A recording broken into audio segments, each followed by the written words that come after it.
Welcome back to the show. Today I want to share some thoughts with you on why we fail.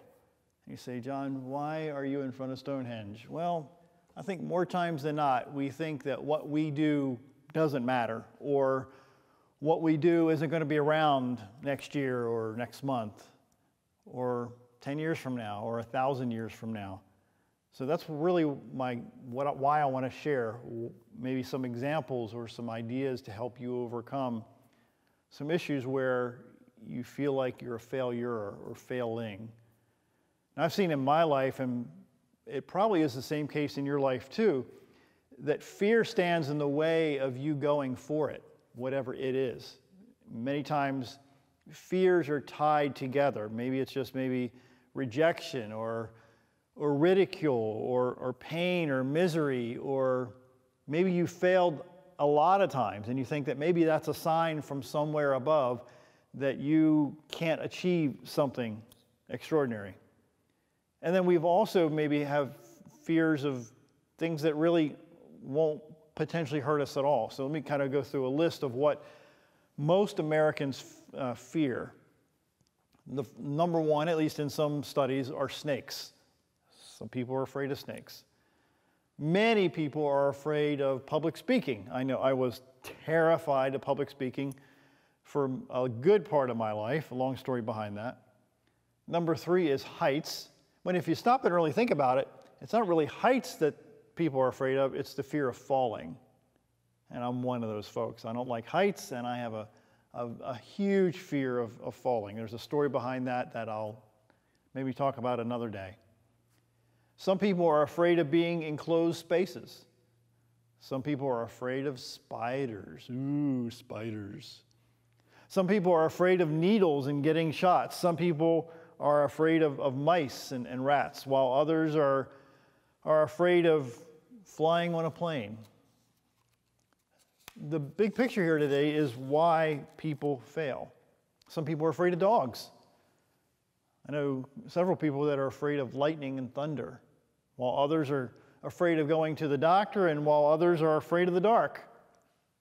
So if you stop and think about sometimes why people fail, it is based in fear.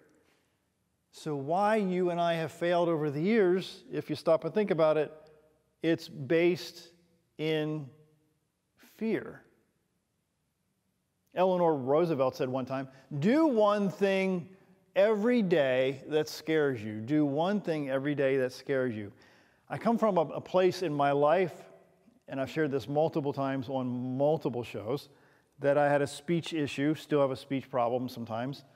And even to this day, I push myself to speak at certain times in certain places because I can feel the fear. I can feel the anxiety of wanting to close up and go back to the way I was before I was pushed and pulled to overcome some of those speech struggles. So I wonder, in your own life, have you gotten accustomed to living in fear? Have you gotten accustomed to your struggle? Have you gotten accustomed to what you were going through instead of placing yourself in a situation that pushes you through some of these struggles? George R.R. Martin says, again, his name is George R.R. Martin, says, fear cuts deeper than swords. Fear cuts deeper than swords. I wonder if you look at your own life, if you stop for a minute or two and look at your own life, how many times haven't you taken certain steps in your life because you have been afraid? Again, how many times in your own life haven't you taken certain steps in your life because you were afraid? I would suggest to you that most things that you have not taken advantage of in your life has been because of fear, has been because of what people have said about you, or might say about you, or assume about you. On my YouTube channel, we have now over 11 million people as of this taping who have watched videos of our lives, mostly of our daughter Juliana. And there have been thousands of people who have commented on different uploads that we've shared negative, nasty, mean, cruel posts and comments that they have based their opinions on falsehoods, on fallacy, on lies. They have said things that they believe happened when they weren't even around. They're not even sometimes from the same country. So they look at our lives via the YouTube and assume certain things when those things are not even remotely accurate. Now, point that back to you in your own life. Sometimes you have chosen not to take big steps forward because you're afraid of what people are going to say about what you've accomplished or what you've done or what you have attempted to do that may be extraordinary. Maybe it's bigger than anybody you know has ever accomplished anything, but you're afraid of what people are going to say. Fear is the foundation. It's the foundation, really, of what most people don't achieve in life. Again, fear is the foundation of what most people don't achieve in life. Bronson Alcott wrote, "To be ignorant of one's ignorance is the malady of the ignorant." Let me share that again. To be ignorant of one's ignorance is the malady of the ignorant. One of the best days in my life was the day I woke up and realized that I know that I don't know. I know that I don't know. Most people don't know that they don't know. When you and I realize that we don't know, there's hope. There's potential progress that you can achieve some really cool things in your life because you know that you don't know. And you know that if you want to evolve in some level in your life, you're going to have to learn from people who have been there and done that. There's an interesting story, an ancient story, about a guy named Abram, Abram, who was told that he was going, or his family line, his genealogy, his family tree, was going to do something extraordinary. He was going to achieve, his family was going to achieve something really incredible. But there was a major roadblock in his life that would not have made all that possible. It was substantial. I'm not going to get into the long story of it, but he decided that this was not possible because of what he saw.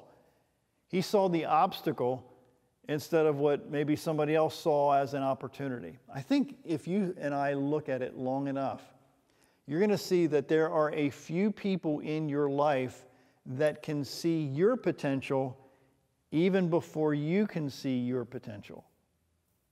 What's important is that you surround yourself with people who can see that you can do extraordinary things even before you think that you can do extraordinary things. So again, Abram thought that he was too old. He didn't think that it was even possible to do these things until he realized that one day this person who said that he could, he found out that in fact that was able to happen. So several thousand years later now, as the story was told years ago, what he was told was going to happen about his family tree, in fact, did happen, even before he could even see it. Jane Austen wrote, "My courage always rises at every attempt to intimidate me." Again, my courage always rises at every attempt to intimidate me. When I was a kid in school, I was bullied a lot. I was picked on, I got in some scraps, some fights. And being bullied is not fun, I'm telling you, at all. Long story behind that, but I was bullied a lot. So over the years, I evolved into a mindset that I know a little bit more about how bullies are wired. In fact, bullies, generally speaking, there's exceptions like sociopaths and psychopaths, but generally speaking, a bully is trying to hide their own fear. So they overcome or try to overcome their fear and their anxiety with being overtly obtruse with other people. They try to intimidate, they try to bully, they try to intimidate. Once I learned that, bullies didn't bother me at all, meaning that I didn't allow the bullies to bother me at all, even as an adult. I had a situation just yesterday where I was in a hallway with a bully, and if it was 30 years ago, maybe 35 years ago, I would have been so intimidated by this bully. but there wasn't even a shred, not even an ounce of fear or intimidation or doubt, because I knew that I could, and still know, that I could take down the bully in the event that that situation arose. I'm not suggesting you go out and fist fight bullies. That's not where I'm going in the show. What I'm saying is, once you realize who you are and what you're capable of, the people around you that are trying to feed poison into your mind, it's not going to help at all. It's not going to distract you in any way, shape, or form. Nelson Mandela said one time, "I learned that courage was not the absence of fear, but the triumph over it. The brave man is not he who does not feel afraid, but he who conquers that fear." But again, he or she in this story, he who conquers that fear. Now, I would say to you that there are still some people in the world, I would say a lot of people in the world, that have achieved some pretty extraordinary achievements in their life, but they've chosen to push through the fear. They've chosen to push through the anxiety in the middle of the fear. Let me say this. There are times in your life when you are going to take that step. They're going to take that step out on that tightrope, right? You're out there in the middle of nowhere. Nobody's around you. You're out there on the wire all by yourself. And know that if it's up to me, it's going to be, if it's to be, it's up to me type thing. You're the only one out there. You have to understand in your heart of heart that you are the only one out there, which means all the other people were even afraid to get out there and do what you're attempting to do. The temptation comes, though, when you're out on the wire. Maybe you're only out on the wire a foot or two or a yard or a meter. Maybe you're only out there for a very short distance when you have 100 meters to go to get to the other side. You have to keep reminding yourself of why you're out on that tightrope, why you're out there trying to be the extraordinary one instead of staying in your own bubble. Jan Martel wrote, "I must say a word about fear. It is life's only true opponent. Only fear can defeat life. It is clever. It's a treacherous adversity. How well I know. It has no decency, respects no law or convention, shows no mercy. It goes for the weakest spot, which it finds with unnerving ease. It begins in your mind always, so you must fight hard to express it. You must fight hard to shine the light of words upon it, because if you don't, if you fear becomes a wordless darkness that you avoid, perhaps even manage to forget. You open yourself to further attacks of fear because you never truly fought the opponent who defeated you." Again, you never truly fought the opponent who defeated you. Let me let you in on a little secret. Debating on whether or not to open the heart too much here for you today. Intentional pause. One of the reasons why I do these shows to help you, one of the reasons, certainly not the main reason, but one of the reasons is because I know if I stop sharing, if I stop speaking publicly, if I stop speaking at all, if I stop reaching out and paying it forward, then I know that I'm going to start regressing back to a place that is not healthy for me and will then void all the progress that I've made up until this point. Now, that's just part of my story. Think about your own story. When you choose to stop moving forward and doing the things that you really think you need to do, even though it's terrifying, even though it's intimidating, even though it's scary, even if it's a situation where you really don't think that you're totally qualified to do it, let me tell you this, that if you're doing it, you're qualified. If you want to do it, you will become qualified because you're always going to get better and better every single day as you evolve, as you remain consistent and not allow the fear and the intimidation to stop you in your tracks. So yeah, it's partly selfish. It's got to be partly that way because fear is this big monster that wants to attack you and tear you down. So if you don't consistently push past the fear and the intimidation, what's going to happen? You're going to regress and go back and lose all the momentum that you've maintained over all this time to get where you've climbed from, blood, sweat, and tears to where you are right now. James Baldwin shared, I imagine one of the reasons people cling to their hate so stubbornly is because they sense once hate is gone, they will be forced to deal with pain. They will be forced to deal with pain. So your fear and my fear is, I think, a twin of your pain. My fear of public speaking is the pain of having a speech impediment for my entire life. It is terrifying to do these shows, I don't mind telling you, because I'm afraid that I'm going to get stuck, I'm going to stutter to the point where it's going to be humiliating, then I'll have to edit it out or not edit it out, and it's more difficult than I can really begin to express to you. But that's my thing. You speak totally fine, I'm sure. But your thing might be something different. But if you don't consistently push yourself past the anxiety and the fear of doing what you know that you, in your heart, that you really need to do, whether it's getting a college degree or studying a business or getting into sales or doing any number of things that in your heart you really have been wanting to do, but fear has been crawling at your back and tearing at your brain to say you're not qualified, you're not good enough, you're not smart enough, you're the wrong skin color. Let me tell you, you're not. If you have that passion, you need to follow that passion consistently if you want to reach anything great in your own life.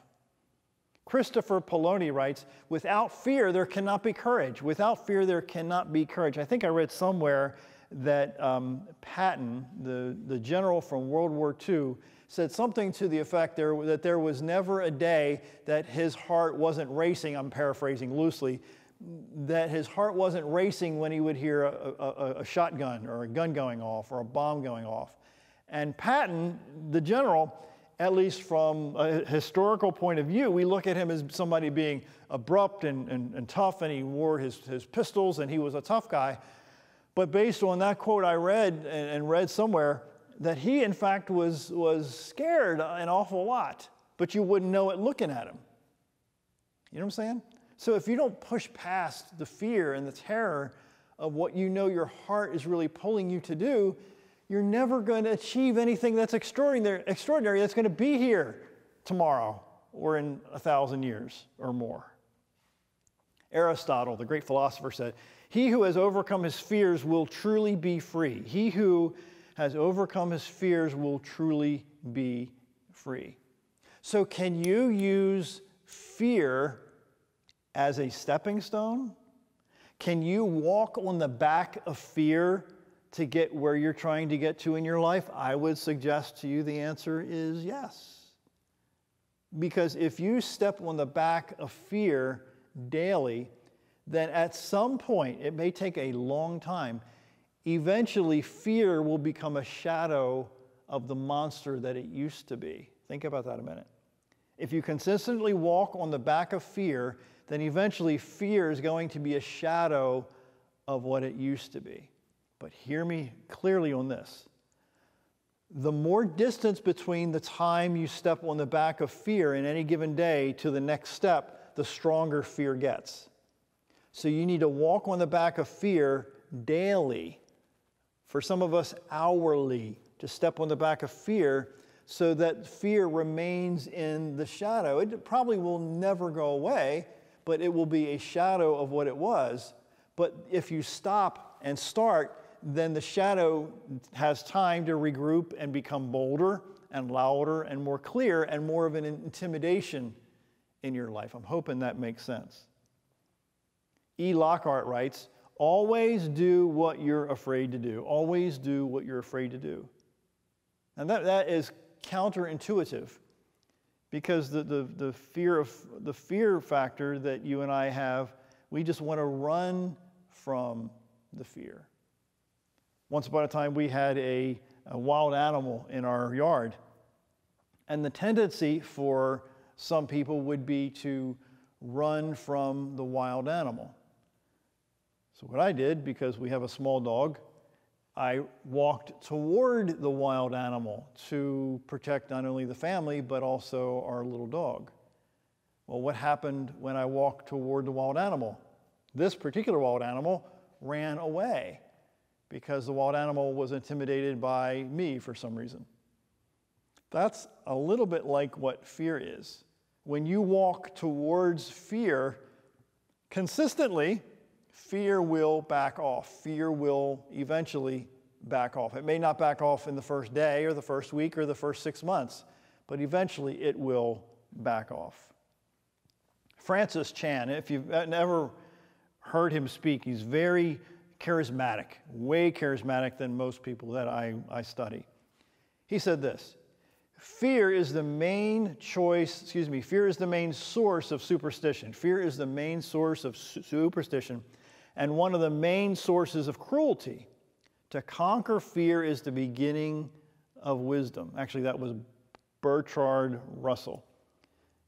So when you and I deal with failure consistently and deal with fear consistently, we're going to see that fear, because it's so big and monstrous and intimidating, that we give it power by what we do or by what we don't do. We give it power by what we do or don't do. Teddy Roosevelt, if you read history, he was one of the most, lack of a better way to say it, flamboyant, loud, aggressive, arrogant, type A personality people that we've had in the White House back then for a number of years. He said this: far better it is to dare mighty things, to win glorious triumphs, even though checkered by failure, than to take rank with those poor spirits who neither enjoy much nor suffer much, because they live in the gray twilight that knows neither victory nor defeat. Let me share that last part. Because they live in that gray twilight that knows neither victory nor defeat. There's a guy named Art Williams who started an insurance agency back in the 70s, if memory serves. And one of his speeches, if you want to Google it, it's called Do It, Just Do It, by Art Williams. It's like 22 minutes long. It's really short. But he talks about people that are average and ordinary. He says, just don't call me average and ordinary. I would submit to you that 90 to 95% of the people that you know and I know are average and ordinary because they are choosing not to do what it takes consistently to win. If you read anything about sports people, whether you name them, especially in basketball, these guys, the guys that are the top of the top, they're in the gym at 3, 4, 5 o'clock in the morning, way before anybody else shows up, 2, 3 hours before anybody else shows up. Why? Because their why's bigger, because they want to be the best. So they choose to set patterns in their life that will push them past the average because they're willing to do what the average people are unwilling to do. Do you think average people built this? I would probably think not. I think the average people were back in their homes while the extraordinary people were building Stonehenge. Think about that in your own life. What are you trying to build in your own life? Let me back up a little more. Have you identified what you want to build in your own life? Plato said, courage is knowing what not to fear. Courage is knowing what not to fear. Because you and I have come through situations in our lives where after we've come through them, we've been like, why was I afraid of this? That made no sense at all. That's happened to me. I'm sure it's happened to you. To know what you should run from and what you should walk toward. And I think life is more about walking toward what you fear than running away from what you are really afraid of. Will Smith, the actor, producer, rapper, I don't know what else he does, a millionaire multiple times, he said this. He said, fear is not real. He said, the only place that fear can exist is in our thoughts of the future.